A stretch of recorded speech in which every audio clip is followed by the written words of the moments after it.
It's the official Catchup podcast. I'm back with Chris as ever, and it's been 4 weeks on the spin. People will be talking about how I'm amazingly consistent with being Chris. Unlike some teams, obviously, but there was a few shock results this week all over the league. Always something to talk about in non-league, obviously. Not always, pyramids and whatever chat that we've had. In fact, I think last week's episode was becoming more and more rare that we were probably a wee bit more negative about the pyramid. We've actually kind of been good boys this season, mate. There's been a lot of football to discuss and a lot of results and performances and things changing at the top of the table and the bottom of the tables and different divisions. So yeah, we've actually been focusing on the football rather than the red tape and bureaucracy that comes with non-league football in Scotland. But I'm sure we'll cover that again. Obviously, we went into the pyramid in length last week, but there will be some stuff to talk about. But we'll start where we always start. With the Lowland League, and that was the first game was on Friday night between Celtic B and Spartans, and that ended in a 1-1 draw. And I'm not going to be honest, very disappointing result. I wanted something exciting to happen there in terms of what's happened in the league table. Both teams playing obviously not playing out a 1-1 draw because I'm sure they both were trying to win, but certainly disappointing to see one team not getting the result to kind of open up a gap, but Spartan still sitting top, Chris. Yeah, I mean, it was close. Celtic, obviously, I think it was a 90-minute equaliser, basically.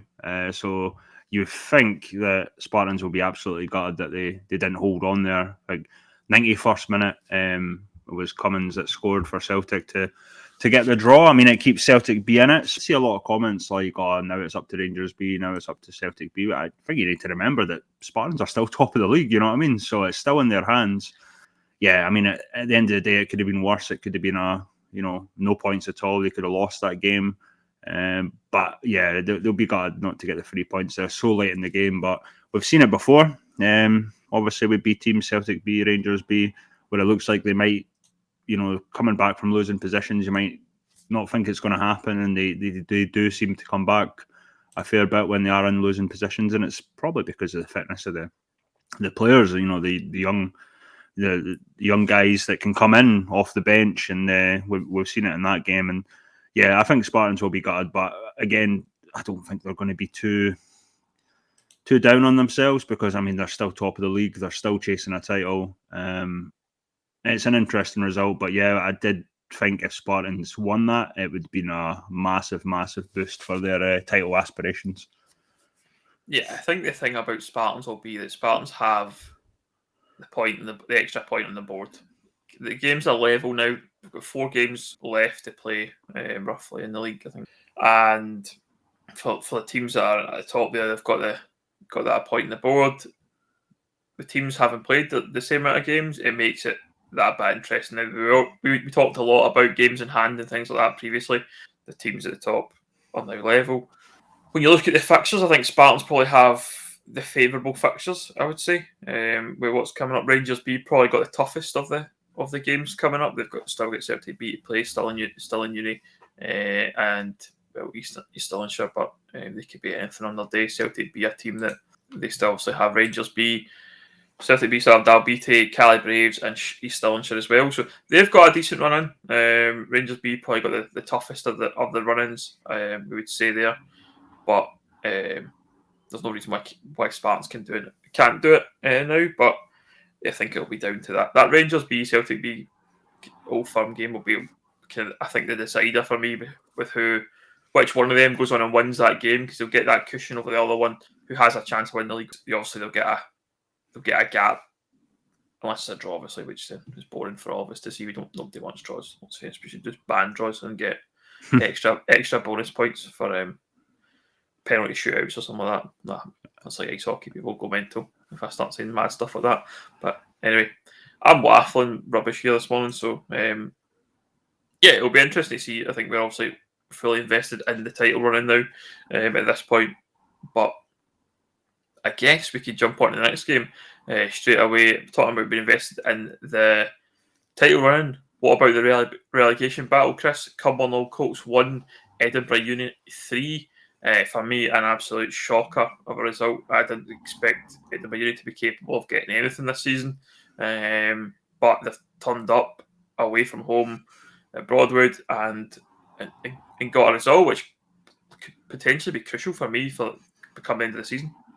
Yeah, I mean, Cumbernauld Colts have been on decent form really lately. Obviously, they played the two B sides, 2 draws there, and I thought that they were really sort of coming on. So that was a bit of a shock. But I mean, one thing I've always credited Edinburgh Uni for is their ability to do this and come out and get shock wins here and there. We've talked about it so much, but we've seen probably less so this season of it happening. But you know, it's 3 points when they need it desperately. We've talked up that, you know, the Edinburgh Uni Dalbeattie game coming up on the 8th of April at Peffermill, or East Peffermill, and we're saying that's the crucial one. But Dalbeattie, I feel like we've probably favoured Dalbeattie a wee bit more, even though they're bottom, just because with some of the guys there, we probably know less about Edinburgh Uni this season in terms of all the players that they've lost or have moved on and whatever the situation is. So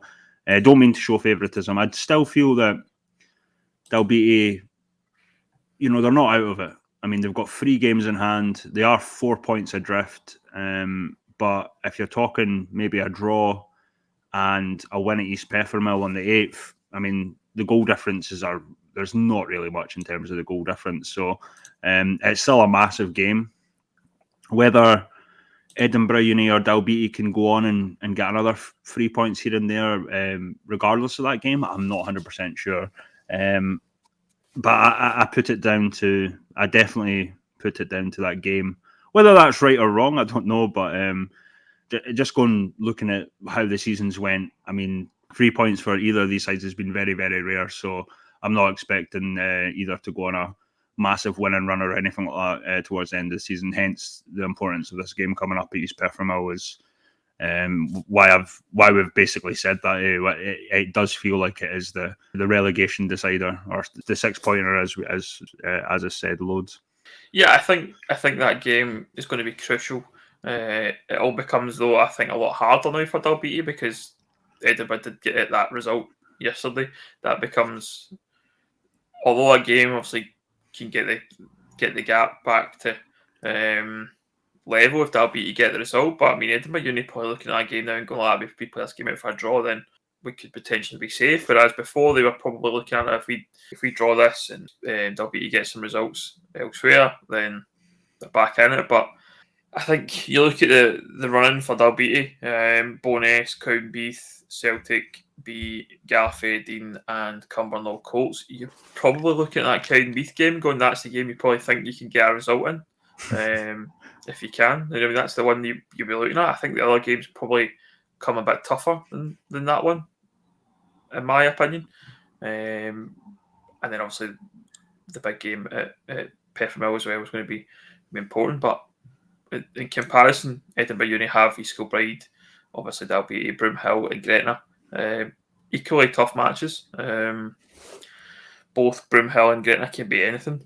They could be brilliant or they could be terrible. I mean, there's no in between with both those sides. East Kilbride probably similar in that regard. They could be world beaters or they could be pretty poor. So it'll be an interesting run, definitely. But very surprising to see Edinburgh Uni. But a lot of credit to them. Haven't seen any highlights or anything like that, but certainly getting the results this time of season is massive, and I've done that. Yeah, I laughed a wee bit there at your Cowdenbeath comments, and simply because I was a Cowdenbeath fan that commented basically like, they've got us basically a week before the Edinburgh Uni game. They'll get the 3 points there anyway. So I laughed at that optimism from Cowdenbeath there. But yeah, and you know it's funny. We talk about Edinburgh Uni with East Kilbride as well. I mean, Edinburgh Uni seem to have a thing with East Kilbride growing in the last few years where they've managed to take points off them. So yeah, it does become very, very interesting. Next one then, Stirling Uni 2, Gallifreydine Rovers 1. Stirling Uni just doing what they do, getting back on the win column. They are 4 points behind Spartans. Still a bit of work to do there if they're going to catch them, I would say, personally now. But getting the wins, and that's all they need to do at this point, get them back on the horse. So they've got a big game coming up with the national finals of this week, is it, Chris? Yeah, on Wednesday. I'm looking forward to seeing that. Hopefully it is, as I say, online, I think, YouTube or whatever. In fairness to Edinburgh Uni, they have their own sort of Bucks Cup final equivalent on Wednesday as well, so good luck to Edinburgh Uni. One thing we obviously maybe kind of missed, in fairness to Spartans, is obviously they played Stirling Uni midweek to then go into the Celtic game on Friday, so maybe legs played the issue in that game, but they were fantastic against Stirling Uni, 4-0. Cammy Russell scoring a wonder free kick again, and Stirling Uni. From what I heard from Chris, I mean, they lost against Spartans, which is obviously difficult if their aspiration was to kind of be top of the table. Still unsure on that if that was really the goal, but Chris said that he felt that they should have been a lot tighter. They should have been more into that game, but Spartans led quite early, and I think I mentioned it when Stirling Uni played Clydebank. If you're playing a really good team, one thing you do not want to do is concede early and be chasing the game. Did the hedge drop out? I'm not 100% sure. I'm guessing they did, but in terms of this game, I did hear Chris's interview.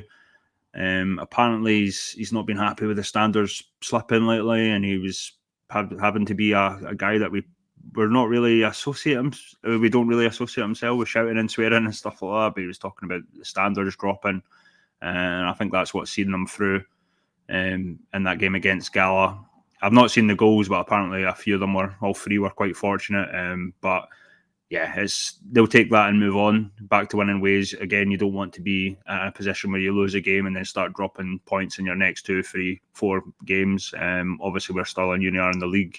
They can't afford that if they have any aspirations to finish top or be in around that area to keep maintaining that. But yeah, it's a good one for Stirling Union to get back to winning ways, and especially ahead of the Bucks Cup final on Wednesday as well. Again, 2008, 3, Broomhill 3. Plenty of goals in this one, Chris. Broomhill just being Broomhill, I guess. I think they must be just sticking to their guns with this way they're playing at the moment, and I just don't know where they go. I think it seems like they are struggling, just dropping down. I mean, that's no wins in 4 now for Broomhill, which for them is a bit difficult. Obviously, I think it's they've seen out the season. But what do they do next, Broomhill? Like, they've also got players there that are very capable and talented individuals.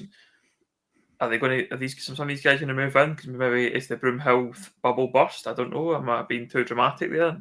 The guys like Kurt Broadfoot, are they going to retire at the end of the season, and there'll be gaps to replace the team and replace players rather? And I just find it a strange one with Broomhill just now. Yeah, there's a lack of belief there now, is what I can say. I mean, we've seen it. You can almost, in sports, you could be the best team in the world, but if you don't believe in yourself or don't believe in achieving a goal, i.e., getting promoted, winning leagues, you're never going to be successful. And I think that's what's happened to Broomhill. They've just dropped off. They've got fantastic players. I mean, I did hear it from one side, to be fair, but Gretna apparently could have won that game or should have won that game. So, I mean, it's bad. And we've talked about Gretna a fair bit, how their season's kind of just winding down. You could probably say the same about Broomhill now. It's just winding down. Not really much to play for. A wee shout out to Sam Gormley, actually, who's just back in the Gretna lineup after 5 months out injured. Did see that. So it's a difficult one for Broomhill. I don't know where they go. Will the open goal project extend to next season? Because apparently it's meant to be a season-on-season thing. Will Sidus walk away because it's not worked out? I mean, these are questions that will be interesting, but I don't think either of us can answer them at this stage. Certainly, I think the next few episodes of the documentary will be very telling of where Si's head's at. If he wants to continue, I mean, it was very, very, very early days where he was saying, "Oh, maybe I'm not going to be a great manager. Maybe I'm more of a director of football type person. Maybe they bring someone else in." I don't see how that would work though, because Si is the man, the face of that. So Yeah, good result for Gretna. I mean, I've been very heavily critical of them, worrying about them in terms of where they would be if we didn't have Dalbeattie, Edinburgh Uni in the league. But yeah, fair play to Gretna on that result. But they are coming up against a Broomhill team that just lacking belief at the moment. They've got good players. If I looked at the start of the season, I would say I probably rated them lower than most people would expect, just because obviously a new bunch of guys, new players, gelling and all this sort of stuff. But the quality of that team on paper should be right there on top, near the top of the league, and they're not. It goes back to the questions we've already asked, Ben. Is the documentary a distraction? Is Sai too harsh with his team talks? Are guys taking it that seriously in terms of the level? Do they think they can just walk onto the pitch and boss it? And it doesn't, it never happens. You have to try. You have to make an effort. And that's not a slight on the players saying that they're not, but again, it goes down to that belief. You need to believe that in something if you're going to achieve it. You know what I mean? That's, I guess, my philosophy. Maybe not. Maybe you do have natural raw talent that you can get through on that. But yeah, I don't know. I don't know where Broomhill go. It'll be interesting the next few months. Come the end of the season, what will happen there?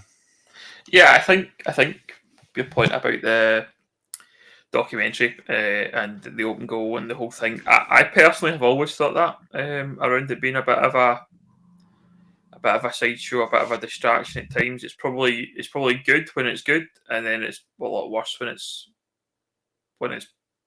essentially bad. I think you see the clips of them on the bus having a good time, and it's all about. There seems to be that kind of culture of like kind of socialising perhaps and having a good time, and maybe there's a good camaraderie in the squad, and that's absolutely crucial. And I think that probably helped them quite significantly at the start of the season, probably when they went on the runs and things like that, because they did have what seemed like a good kind of togetherness within the squad. But I don't know what's going on there. You mentioned Sai. I think it's you can't question. I don't think I can question him too much as a coach. No. I think he looks like he knows what he's doing. He obviously sticks to his tactical guns and how they want to play, and with things he says about wanting to play out from the back and play passing football and nice football that people want to watch. But ultimately, it is a project. It's something different, which is good. I think great for the league. I think we'll not deny that it's something different that we enjoy watching and seeing and listening to, and teams perhaps raising their game to play against Broomhill because they are the podcast. And I think that's been said by internally at Broomhill in the past that they feel that teams raise their game, and that's probably true to an extent. You probably do go there thinking that it's probably similar to like Darvel and in the West of Scotland, teams go there up their game and to try and get a result to get on over on Darvel, and it's similar for Broomhill, I would think. But I think they just have to reset. I think they stick with Sai personally for at least another season. I don't know that he'll have learned a lot from this year as a coach and a manager. There'll be guys there that they can probably bring in quite easily. He has good contacts and can bring in good players from higher up, but they'll need to do that, and they can't, I guess, fund this forever. Ultimately, No. I think that's the thing. They'll need to try and get up next season. Probably the aim there again. And when you've seen the squad, like you said, we've got that squad on paper looks brilliant and very, very capable of winning that league, I would have said. But for whatever reason, absolutely struggling. And if they can get to the end of the season, reset, and go again next year, then they'll have a chance. But I don't know. I just don't know where they go at this point in time. Next one then is Cowdenbeath 0, Berwick 4. Another great result for Berwick. Seemed to be climbing away up the table. That's him up to 6th. They've played us a few more games in East Kilbride, certainly, but they're in a position in the league that I didn't expect. That's their 4th win out of 5. And again, they're in that position. They've started too late for me in terms of getting the form going, but they certainly have done well given how kind of poor they were looking kind of middle of the season. Liam Buchanan is a big, massive part of that. He gets a wee bit of stick about his age, but he's gone off this season in terms of his scoring goals. And I always mention this when I say about Berwick, they don't score enough, but Liam has proven me wrong. Free against Ken Beef yesterday. Apparently, there was a wee bit of drama in terms of the Ken Beef kit man or whoever not giving him the match ball. I personally think that's a wee bit poor. I mean, football tradition and whatnot, you always give the player that scores a hat trick the match ball. But you have a different spin to that, I guess. I do actually, yeah. So I think you're right in terms of it's customary. It's probably the right thing to do. However, I mean, match balls do cost a bit of money, man. I think the last I checked, a match ball was about 60 quid, 70 quid for one ball. For a team like potentially Cowdenbeath to be able to afford to replace match balls at this time of the season, maybe don't have the funds to go and buy a £60 match ball, which is fair enough. And maybe we need to start a GoFundMe for Liam Buchanan so he can get his match ball.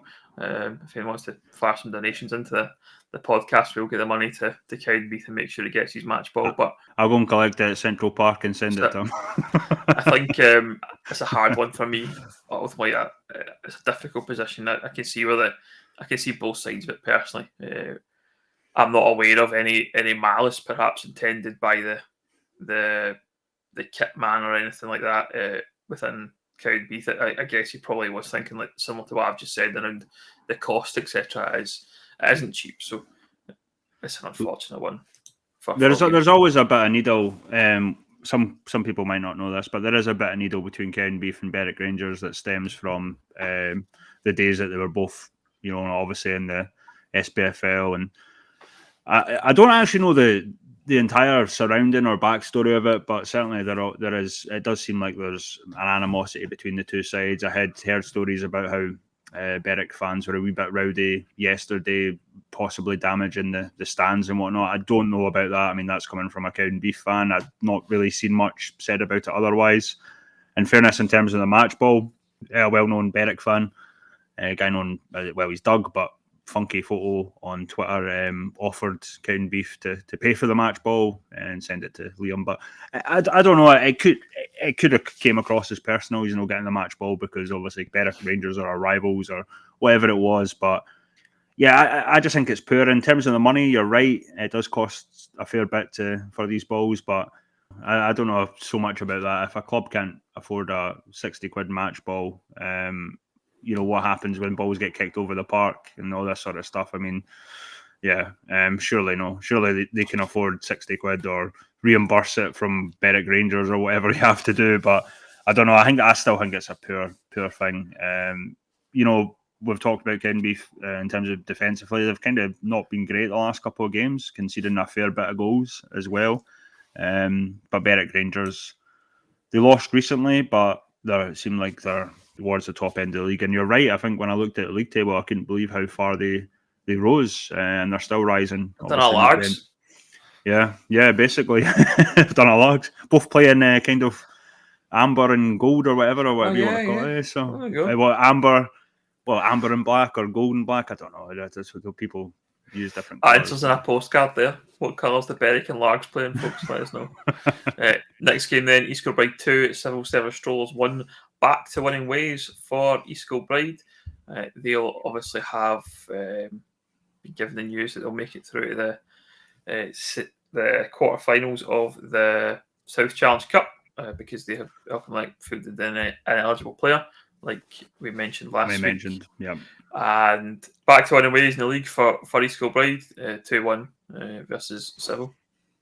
Yeah, it's always a difficult one for East Kilbride, even if they're at home, because Gary Jordan has a really good record against East Kilbride. He seems to love to beat East Kilbride, so it wasn't a foregone conclusion that EK would have won that one. And it did take them till pretty much right at the death. Daniel Corner getting, I think, his first goal for East Kilbride. We've talked up the East Kilbride playing youths and stuff. He's basically a graduate from the under-20s, say, and it was him that got the goal. So well done to Daniel. Obviously, great seeing that pathway again that we talked about recently.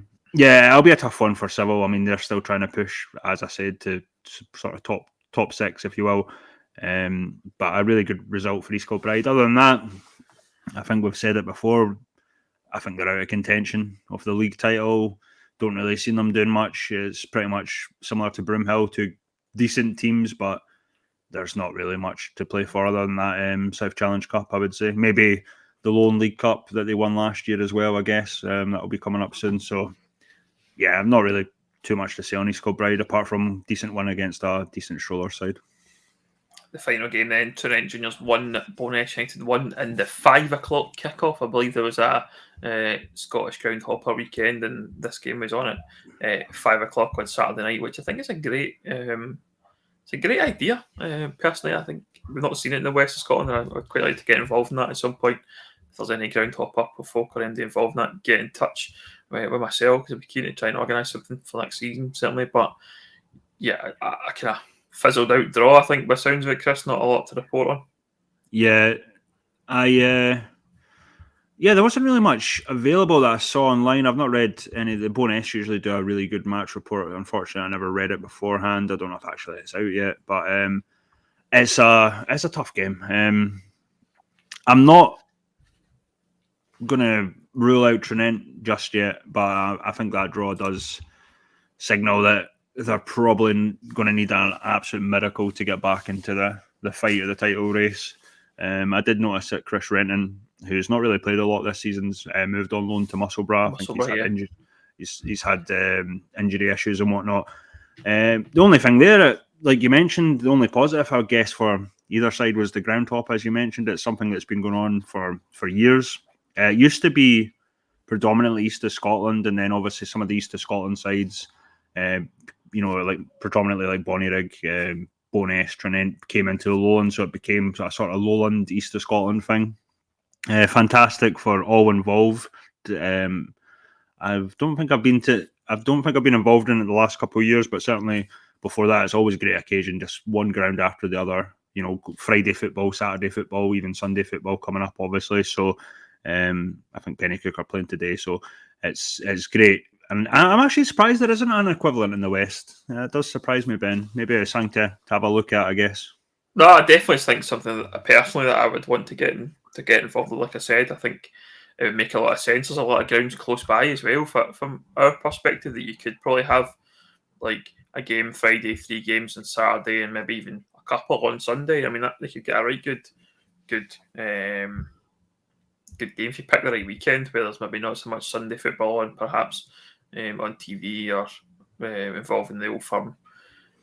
Perhaps then it would be a good way to do it. And I think for me, it's something that for any team out there maybe listening who's thinking about it and maybe not really interested, these people usually bring 100, 150 folk, that specifically attend for a game. And if you're in perhaps a third division side in the west of Scotland, or maybe even a fourth division side, and you're going to get 100, 150 on your gate for 1 week, and it's a league game, and they're paying their 7-8 quid. It's a nice wee lift for a club that's maybe far down with less money, and there could be a lot of good ties organised for a certain weekend, and it's something I can get behind for sure. I like the idea quite a lot. Right, we'll move on to the discussion around the pyramid, I guess, Chris. There's probably a quick bit of chat there to be had. So when we recorded last Sunday, the different leagues and committees hadn't met per se. That has all taken place now in the last week.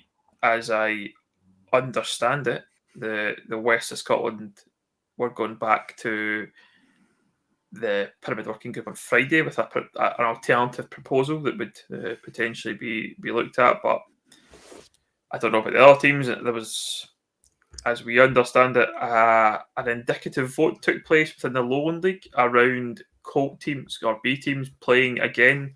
From a few sources, not just one actually, I believe the vote went 7-4, 6 against, and 3 abstained. To be honest, it's not entirely surprising, because from what I've heard, if they rejected the B teams in for next season, then we would have the Conference League coming in. So I can sympathise with the Lowland League clubs from that point of view, because no one really wants this conference coming in ASAP, basically. So I know, obviously, ultimately they've came in, but it is very close. I think people need to remember that it's not, with free abstaining. Would they have abstained if this wasn't a dead cert and there wasn't the idea of the Conference League floating about? I don't know. Maybe B teams wouldn't be in the Lowland League. I mean, certainly that's how I feel. But look, it's got to a point now where, we've been critical of the Lowland League, but again, it's I think, for example, I mentioned the fact about, the Lowland had been critical of a story because some papers had published the fact that the vote was for the Conference League, which it wasn't. It was basically for the Lowland League's continuation of B teams being in the league for next season. They were critical, like, oh, sadly we weren't contacted and stuff like that. And it's something I've pulled up the league about, because, I mean, we contacted the league recently, way back. We contacted the league last night, Chris, believe last it or not. night, but before that, when we were talking about the Pyramid Review, we got a rehashed response from a statement months ago. So, I mean, if you're asking a question, you're going to get that sort of response. Why bother? It's easier to come to your own assumptions through different sources, and obviously we have really good sources. There's a certain sympathy, though. I must admit, there is a certain sympathy, because I know for a fact that people in the likes of Thomas Brown's situation, they've been told by the SFA and whoever else not to say anything. So, again, it's not really a personal thing. It's just, I feel they could be a bit more forthcoming with what's going on, even if it's like, right, we had an indicative vote, blah, blah, blah. I know that's, again, does it come down to personal or confidential things, but even if, I'm not expecting them to tell every Tom, Dick and Harry everything that's going on in the league. I mean, that would just be absurd. But to say what the plan is, what's going forward, right? Let's get fans' views, let's get clubs' views. And I know they do that kind of during the meeting, but half the time, and I've seen it myself, half the time people even at clubs don't have a clue what's going on. And I think that's poor. That just shows that it's poorly run in terms of communication. It's not really a reflection sometimes on who's running it. It's just, as a whole thing, it's not great that that no one seems to know what's going on. And obviously, I think it's probably a wee bit difficult because, as we mentioned last week, the SFA kind of sprung this Conference League idea out of nowhere. So again, there probably isn't a lot to report off beforehand. So I guess it's a discussion for when Thomas might come onto the podcast, I guess. Ben, is that what you're going to say next? Yeah, so I think obviously you mentioned that article that was out on Saturday morning from one of the mainstream media newspapers, and it referred to exactly what Chris said. It referred to the vote being about something else, and it was actually about the B teams. And the Lowland League put a statement out saying that they had contacted the publishers and kind of to address the inaccuracies, but they mentioned the fact that they weren't contacted. So, as a someone who's obviously into finding out what's what within non-league football, I dropped an email out last night to the Lowland League just to ask a few questions and try and get some transparency on what has happened. The response back was that they would be interested in coming on the podcast. Thomas Brown will come on the podcast at some point to discuss it when the process has completed. Yep. So I assume that means that the voting and the Conference League situation, whether or not what happens with that. So yeah, I think you're right, Chris. I think it's important to have a bit of that transparency with fans and the clubs and the people that are involved in the game. But you can't be in this position where you're upset if someone doesn't contact you. Yeah, I did that probably out of the fact that they mentioned that yesterday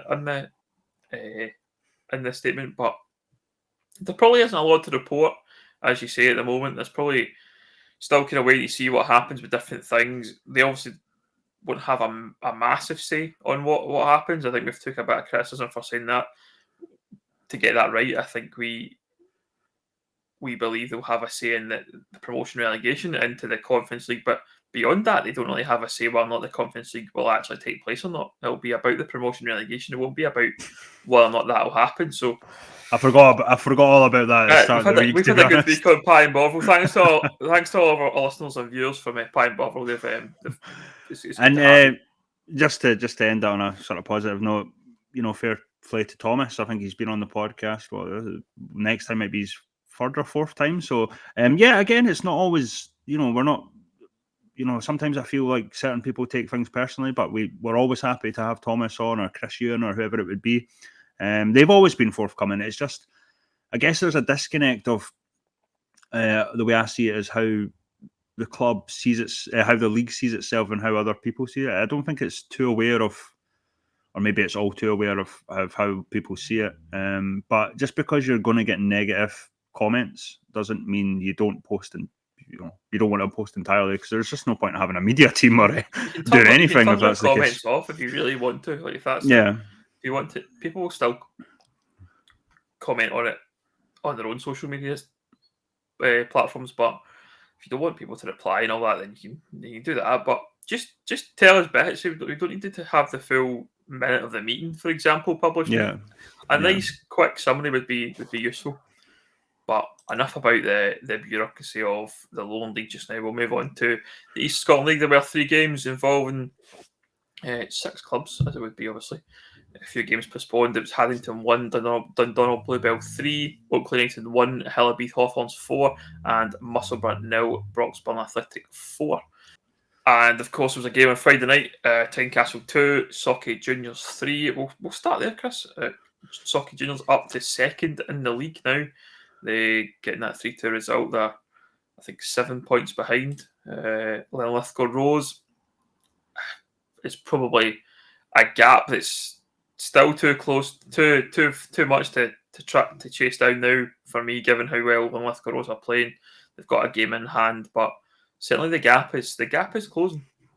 Yeah, and that was another one of the games that sort of started the ground top weekend. Megatland, obviously, I don't know if you've ever been to Megatland, but it's a really decent sort of facility to watch football in. A decent win for Socky, but as you say, I feel our coverage of the East of Scotland this season's probably been poorer compared to the Lowland League and the West of Scotland. And the reason I say that is because Linlithgow have just went on a massive run, and they've been well ahead, the majority of the season. So I guess when that happens, there's a lot less to talk about. I mean, we could say, Socky might have go on a miracle run and somehow overthrow Linlithgow Rose, but I think we have to be realistic and say that's not likely to happen. So apologies to the East of Scotland fans. We've not really had too much positive to say about how it's run, other than obviously Linlithgow Rose kind of running away with it. It's good for some clubs in terms of the results and stuff like that, but there's less of a title fight in the East of Scotland than there is in the Lowland League, and obviously the West of Scotland at the moment, and obviously the South of Scotland also. So yeah, that's why our coverage, I feel anyway, our coverage has probably been a bit lacking there, because I think you get to a point where you get sick of maybe complimenting Linlithgow Rose too much. I mean, we were certainly heavy with the compliments for them, and they're a great team, obviously. So, but yeah, doing that every week, I think pisses off other fans, obviously. But that is the reality, that Linlithgow Rose are running away with the East of Scotland Premier at the moment. So, yeah, I think from our perspective as well, we're not as close to the East of Scotland, I think, in terms of what's happening. I'm not personally given. I live out in the West, and I'm obviously much more involved in the West of Scotland League. I see what happens in social media. I see the results. I see the league tables, but I don't know the ins and outs. I can't watch every game, every highlight, for example, on a Saturday night before the recording on a Sunday. So it's just unfortunate. I think we'd love to have more insight, I think, in the East of Scotland if we could, but the way it is, and maybe Chris, you need to get out to more games and get going, seeing some East of Scotland games and get to know what's going on. I still need to see Socky. I think the only other, obviously, Pennycook, Inland, Lothian, Thistle, Hutchie, Vale are playing today, which is hopefully be a cracker of a game at Pennycook Park. I think that kicks off soon.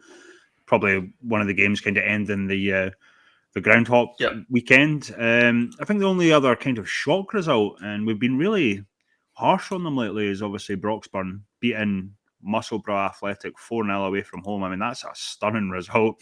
I think some of even the Broxburn players were a wee bit shocked that they pulled that off, because they seem to have they've been lacking a wee bit in results on a Saturday for whatever reason. I don't think they like playing on Saturdays, I guess. So, but that's a fantastic result. Exactly the way to come back and answer your critics. Musselburgh, yeah, I'm still, young coach there. Look like they're going to build a really decent team for next season, but yeah, they've not really shown the consistency so far to build to convince me that they're going to be like a top team yet. So, but the quality in terms of the players that they have and that they've brought in suggests that they will be one to watch. But for some reason, yeah, unless you're Linlithgow Rose, you're not consistent enough in terms of your results to really be looked at, I think, as a contender. I think that's fair to say. There's no one that's went on a mad run. It's a strange one. It really is. It's a bit like the Lowland League in terms of, anyone can beat anyone on their day, I guess. Yeah, I think we all know how good Linlithgow Rose are, and we'd love a team to come out of nowhere and give them a run, but it's probably too little too late as far as that's concerned. Linlithgow have been excellent, and they'll well deserving of the title win and their place in the playoff and potentially promotion. I think at this point in time, we will come on to the West of Scotland just shortly, but I mean, if Beath win the league, I mean that's automatic promotion for them, I would assume, because I don't imagine. Well, they'll still have to play a South of Scotland team if they are licensed. I don't know what's the situation. I don't know the situation with the South of Scotland teams if they've got licenses. I think Abbey Vale, do have the license. I think they won the Scottish Cup this season, but that's something maybe that our fans in the south need to give us some insight of who's got the license, who's involved, and who can get promoted. I assume St Cuthbert's can, but they'll not be. I think at the moment, Linlithgow Rose look like a team very much capable of beating anyone, regardless of what league they come from. We'll move on then to the South of Scotland League. We just mentioned there was a couple of games, and one thing about the South of Scotland is they do love goals. We must admit, Nifdale ones was 3, Stranraer Reserves 9, St Cuthbert 6, Lochmaben 3, and I got that right this time for all my haters to say I get it wrong. There was one game on Friday night, and that was Cali Braves Reserve 2, Mid Annandale 2, and yeah, goals. I think in the South of Scotland League this week. None of the only kind of top team playing was Mid Annandale up to second. They've got some games played. Cretan got a couple of games in hand, a point in front, but Lochar weren't playing, and they've played the same amount of games as Mid Annandale. But we've only played like 14 games. There's going to be at least another 10 or so to play for most teams. Maybe 8 to 10 games left to play in that league. I assume they play each other twice in the league, so plenty to play for at the top. There's only 6 points to split in the 4 teams at the top of the league. Abbey Vale got games in hand, Cretan games in hand, and Mid Annandale and Lochar so have played their games kind of on level par. So anyone can win that from those 4. I think they're all very capable. So we'll see what happens, and let's just hope they get them finished before the playoff, which is due on the 15th of May. So some good results, but we'll try to keep these episodes under an hour if we can. At the moment, we've been conscious of going on for longer than we need to. So we'll crack on to the West of Scotland League, and we will start in the West of Scotland Premier League, as we always would do. And there was Athletic 2, Cumnock Juniors 1, Glenafton 2, Cambuslang Rangers 1, Irvine Meadow 2, Pollock 0, Kirkintilloch Rob Roy and Largs was postponed. Troon 4, Darvel 1. Some interesting ones there. We'll start with the Athletic 2, Cumnock Juniors 1. A good result for Athletic, an Athletic team, a bit like ourselves, fighting for their lives at the bottom of the table. Cumnock on an absolute downward spiral. I don't know what's going wrong at Cumnock, but if you think back to episodes at the start of the season, Chris, we were talking about Cumnock's potential title challengers that they have went went south. I don't know what it is. They've had some, I think, injury problems, squad depth issues, but they've brought guys in. They signed in Grant Dickey from Socky. They brought in Stuart Fife from Johnston Borough on loan. Stuart Fife, I believe, has been touted around a lot of clubs for a transfer early in the season, and they've managed to bring a good centre half from the league below, but still struggling to get a result coming. Look, I just don't know what's going wrong. Atherley, we mentioned them last week about the management team. They brought in the new management team of Colin Riley from Vale Clyde, which is, I think, a good appointment and a manager that has always been kind of keen to progress his managerial career, and he's done a good job there at Atherley and started the season with a win, Chris.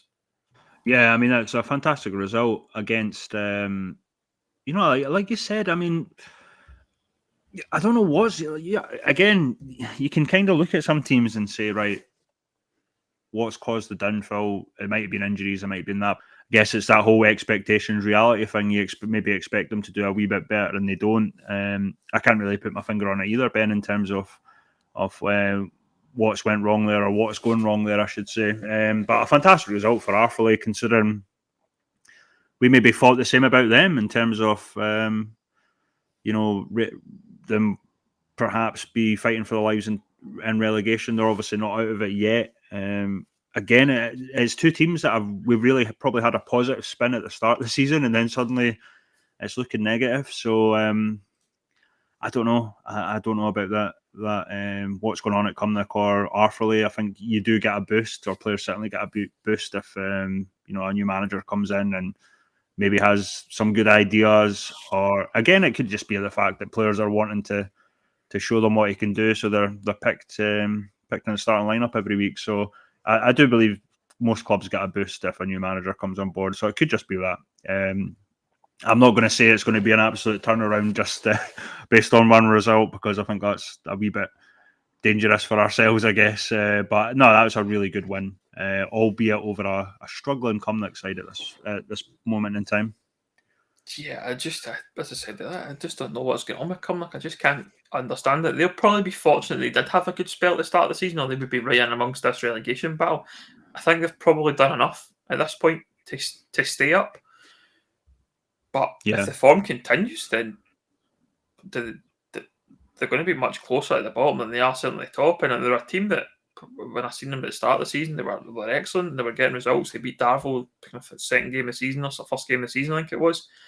And I just don't know what's going wrong. And they'll just have to go and try and, I think, similar to kind of Broomhill that we mentioned, go away and make sure they stay up and reset for next season. Like probably many of the kind of teams down the bottom of the division will be trying to do, stay up and keep fighting. But elsewhere in the West of Scotland League, worth talking about would be, I guess, Troon 4, Darvel 1. Another team that we don't have a clue what's going wrong right now is Darvel.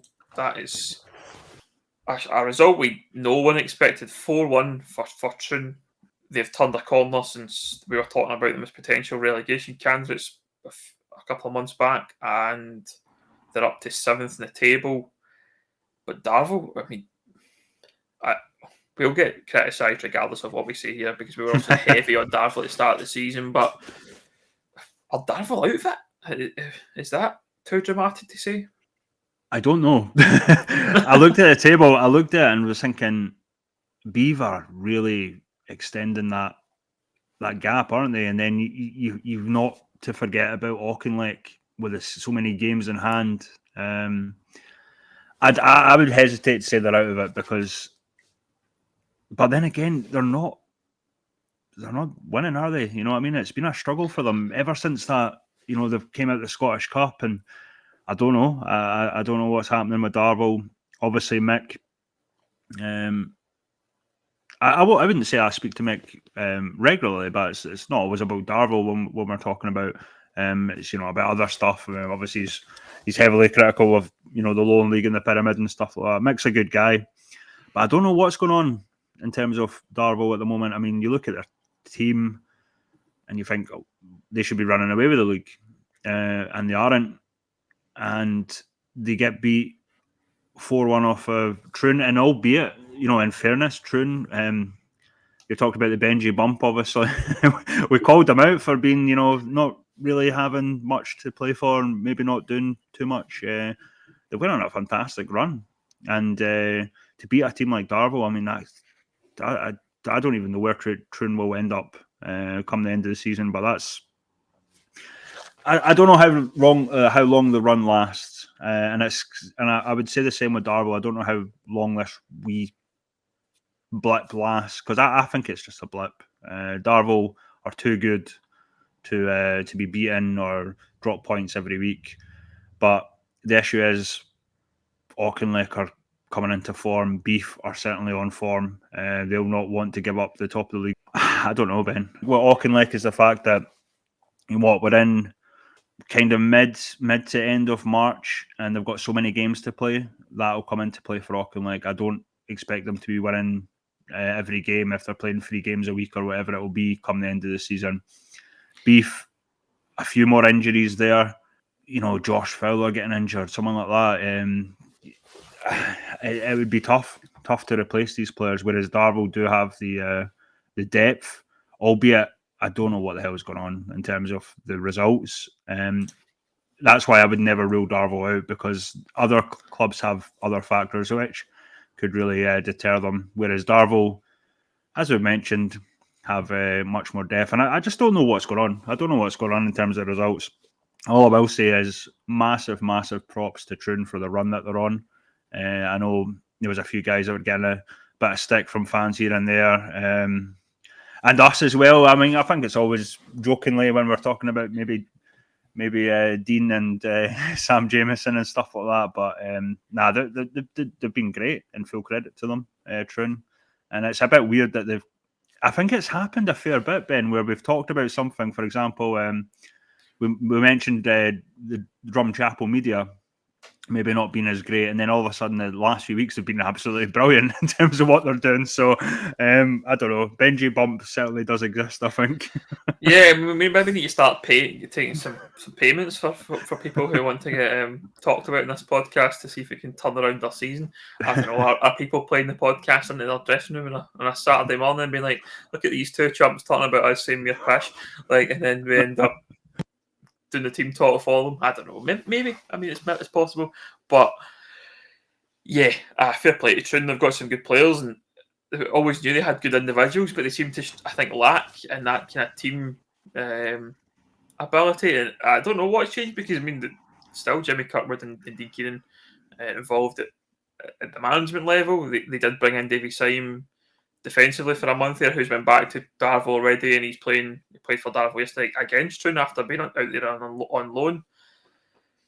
I think the boy Logan Smith's been excellent at the back for Troon, and looks like a really good player. They've got a lot of young players and a lot of I would say probably less experienced, and maybe players on much less money, and would be absolutely perceived to be a less calibre. That I'm not saying anything derogatory about them there. That would be the facts. I mean, Darvel have a squad of players and have a bench.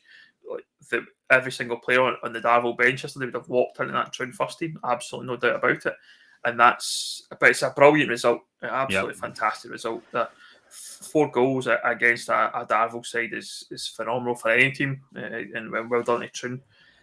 Darvel, I just don't know. Aye, it's weird. There's been, I mean, I think you've seen maybe a bit of chopping and changing with the lineup. Certainly, they have maybe not had as a kind of regular starting 11. There's been a few injuries, suspensions. Guys went out, like mentioned, out on loan. David Syme, Lewis Morrison, etc., going out on loan. They brought in Andy McDonald and Robbie McNabb as well, which I think Andy McDonald's played a few games at the back, and it's not been Daryl Meg Camide for what the kind of the centre back pairing for most of the season. So I don't know if this chopping and changing maybe affecting them a little bit. And obviously you've got to use your squad. That's important. We said that I think middle of the season that Darvel's benefit they have is that squad depth, the calibre of players they can bring in at a moment's notice, and also the fact that Darvel can go out and buy a good player if they want to. It wouldn't shock me if that happens, but if I'm being perfectly honest with you, you're looking at maybe where they're lacking. Are they struggling for goals at the moment? Do they go out and get a striker? They've absolutely got that in them to go and buy 5, 6, 7, 8 grand's worth of players without even thinking about it too much. If that's going to be the thing that wins them the title, then that's probably what they'll need to do or go and do. There's certainly been a lot of distractions with the cup. I would say that has been a big factor in. They obviously losing to Falkirk would probably be quite sore. They lost Craig Trousdale to injury. He's a big part of their squad, I would say. He's probably one of the players that comes without that kind of name and experience and kind of seen as kind of a go-to a player. And he's been one of the standouts for Darvel this season. And he's been missing, so it's maybe a factor too. But Darvel need to get their finger out ultimately.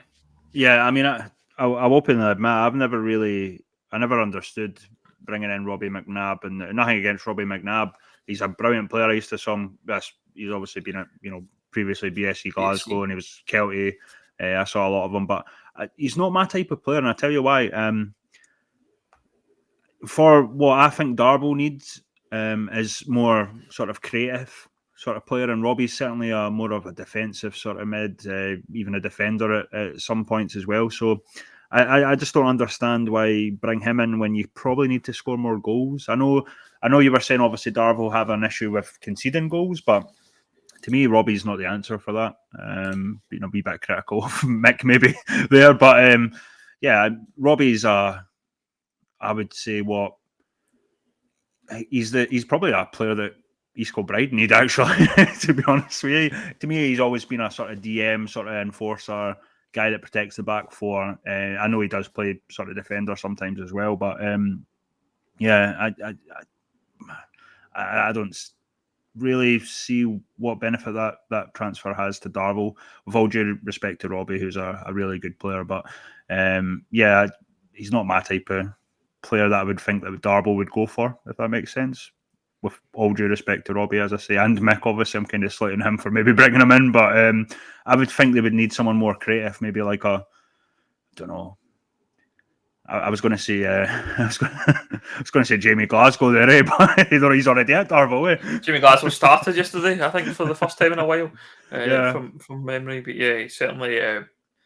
Yeah, I mean, they've got an absolute squad. I mean, look at the bench from yesterday: Jordan Allen, Andy Stirling, Alan McKenzie, Jordan Kirkpatrick, Thomas Riley, Daryl Meggett, Lyle Lafsey. As I say, that bench, like Thomas Riley can't get a game for Darvel. It's mad. Crazy. Like, yeah, he's played what League One as much as like 3 months ago or 4 months ago, whatever it was, and he can't get a game. Craig Moore's come back in on the side. He seems to be the preferred choice up front at the moment. Scott Ferguson's come back in. Still playing Ross maybe Caldwell. That's it. Maybe that's it, Ben. Maybe Mick just has to change it around and give. I mean, Thomas Riley playing is just mad to me. I mean, it's mental.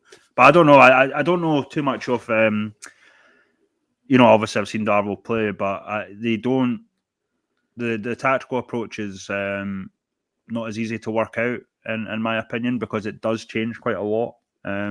Is what I would say. So maybe try. I think, in fairness to Mickey, he's a guy that kind of changes things up here and there. So maybe sometimes it just doesn't work. That's maybe the issue. Maybe Mick has an idea and it just doesn't work on the day, and that's probably why they do concede a fair bit. Or I think I'm always critical of managers that refuse to change their approach or whatever. But sometimes you can change it way too much, and that's maybe an issue with Darvel there. I don't know. So their squad depth's actually having a detrimental effect, possible. Maybe, yeah. But certainly they'll need the players going down the stretch, and they'll need to get it together soon. They can't afford any more losses, I think, at this point, because the way Bede are playing, I think Bede, by all accounts, been fortunate that they've had a couple of weeks off now. They've been able to rest some bodies and get some guys fit, because I think they were struggling a little bit with injury last couple of weeks, and some of those key players that you mentioned, and they've managed to wrap them up in cotton wool and get them some time off the park. And yeah, it'll be an interesting run certainly, but I think Auchinleck are the ones to talk about. Really, they're the team that I think have it in their gift to go and win it for me, and we obviously discounted them at the beginning of the season when they had been on that poor form, and I'll say what I said last week. It was absolutely justified as far as I'm concerned, but they've turned it around, so fair play to them. Right, we'll move on quickly then to the West Scotland Cup. It was the quarter-finals between. It was obviously 4 matches played. I'm just trying to find all the results. We'll start with Auchinleck 3, Gartcairn 1. It was Drumchapel United 0, Cullen Rangers 2, and Craig Mark Bantorians 3, St Rochs 4, and it was Neilson 2, Clydebank 3. I guess the first one there, Auchinleck, Gartcairn, I kind of expected result. Gartcairn are definitely a good side and capable, but Auchinleck are a cup team. They know what they're doing in cup competitions. That have got it absolutely nailed and convincing win in the end for Auchinleck. Yeah. In terms of all the results that you mentioned, I probably don't have much to say, simply because it's really as expected. You know what I mean? It's interesting you said that, because I think, like, probably being quite pessimistic, we went to Drumchapel knowing how capable Drumchapel were. And the league. I think that's fair. Yeah. And we're looking at that. We were obviously struggling a little bit with injuries and things like that on our side, and we've turned up there and probably put in one of our best performances of the season, as far as I'm concerned. We were excellent front to back.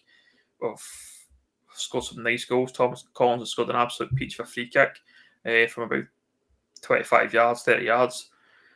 We've kept a clean sheet, something we've struggled with. We've kind of changed the back four. Got to mention young Josh Loudon at right back for us, 17 years old, come in for his second start of the season against a good Drumchapel side. Was playing against the likes of João Victoria, David Templeton. I mean, both players are excellent players, and young Josh kept them both quiet for most of the game. They didn't have a lot to do. He was excellent and gets us through. I've got to mention one of the Drumchapel players. I'm not going to mention him by name. I don't want to embarrass him any further, but he was offering a Buffs fan a square go in the car park after the game because of some shouts. I think it's just it was a bit weird. It was a bit strange, but it was like I was seeing the car park outside and all that, and I was like, pretty embarrassing. But I'll save him the embarrassment of. Did he take up the offer? The fan. Did he take up the offer? The fan technically did wait, if I'm being honest, and he didn't turn up. So that's all I'll say on that one. But I must admit, right, like I'm not the type of person to back down from a fight, but I mean, two grown men fighting each other is the most embarrassing thing ever, isn't it? Really? It was a weird one because it was a fairly innocuous shout from the fan at the side of the park. It was a bit of banter. It was just the same old football banter, and the guys like, "I'll see you outside," and all that. I'll wait for me in the car park and all that. I was like, that's embarrassing. Anyway, we move on. As I say, great result for us and gets into the semi-final. Got to give a lot of credit to Drumchapel. They're doing something different up there. A wee young team of fans who are getting the thing going and are passionate about their team and where they live, and it was excellent to see a newer side as it would be. They're only a few years young in the west of Scotland, Drumchapel United, and certainly it was good to see. They're doing a lot of great work around the Dewar Park and things like that. Right. So good. They'll be well. Obviously, we know that well backed financially. That's not nobody's hiding anything there. That's a fact. You can see the players that are bringing, the calibre of guys have got, like Martin Green, David Temple and João Victoria, for example, that are playing in that side, and players that could be playing probably still league football, we would say. Absolutely no doubt about it. But good sides nonetheless. The other two games we mentioned there were Craig Mark Bantonians and St Rochs. It's a 4-3 win for St Rochs, and great for St Rochs to get to a semi-final of a cup, man. Got to give them a lot of credit there. It'll be a good game for them to face Clydebank in the semi-final. Clydebank obviously been the other team there that beat Neilson 3-2. Just managed to get through it. I think it was quite close in the end, but they got the result. But the semi-finals look like Auchinleck Talbot versus Cullen Rangers at Beechwood Park on the 8th of April, and the other one is St Rochs versus Clydebank at the James McCrory Park. Yeah, I mean, it doesn't come much harder than that in a cup competition to get an away draw at Beechwood against Auchinleck. But I think what we can say, we can take a lot of positives from yesterday. We're now 4 games unbeaten in cup and league competitions. Chris Aiken's come in and done a remarkable job, but he hasn't strengthened the squad by any means. He hasn't brought in loads of players. He brought in Alan McInnes from Whitlets and goal, who's made a difference certainly, and shares the load with young Ewan Henderson. Brought in Ali McComb, which is a great signing for us. You know Ali well, and he's something different. He adds a bit of pace. He's a bit more direct. Dylan Mackin's a phenomenal striker, and he's a great target man. He holds the ball in tremendously well. But Ali just adds that bit of pace, a bit different up front through the middle. So good to get Ali back. He knows the club well, and we've talked about him plenty, so I'm not going to too much more about Ali McComb. We're becoming the Ali McComb podcast, this thing. But I was going to say, are you expecting pelters when you go to Beetroot in terms of what you've been saying about Hooking League? Oh, 100%. Sarah's going to have a field day. Yes, I'm sure there'll be a few people that'll definitely have something to say when I turn up there. I might get an official catch-up jacket just to go down for that weekend and just making sure everyone knows who I am. Nah, I'm joking. I try and remain inconspicuous best I can, but that's pretty much it from us on the official Catchup podcast. There was no major boxing news to talk about, but do you follow the UFC, Chris? No, I don't. I think I've said this before, but I tried to get into the UFC, but I saw these two big heavyweight guys. I can't remember who it was. This was years ago, and this boy was like kneeing this guy in the face, and his face was all bloody. And really, I've never been like a guy for a dodgy stomach or anything like that or brutality. But to me, I was like, that is fucking way too brutal for me. Like, and it just put me off. Honestly, just put me off. But no, I got a message yesterday. I was actually late to it, but someone was asking for a link to the UFC and stuff like that. But unfortunately, I think I was asleep at the time, so I missed it. I was going to ask you what your thoughts were on Leon Edwards versus Kamaru Usman last night. Big Leon Edwards, the British middleweight, winning, retaining his title, which was I watched it last night live. It was great to watch. Not having to watch it at 3 a.m. like most of these things happen at, so it was nice to watch it because it was based in London. But if you're not a UFC fan, Chris, there's not much more point in talking about it. No. Anyway, we'll move on. Thanks all for listening or watching. Remember, check us out on all the social media platforms at Official Catchup. Like and subscribe on YouTube and all the podcast websites. Make sure you subscribe there too. But thanks for listening. We'll be back next week with more of your non-league football nonsense. See ya.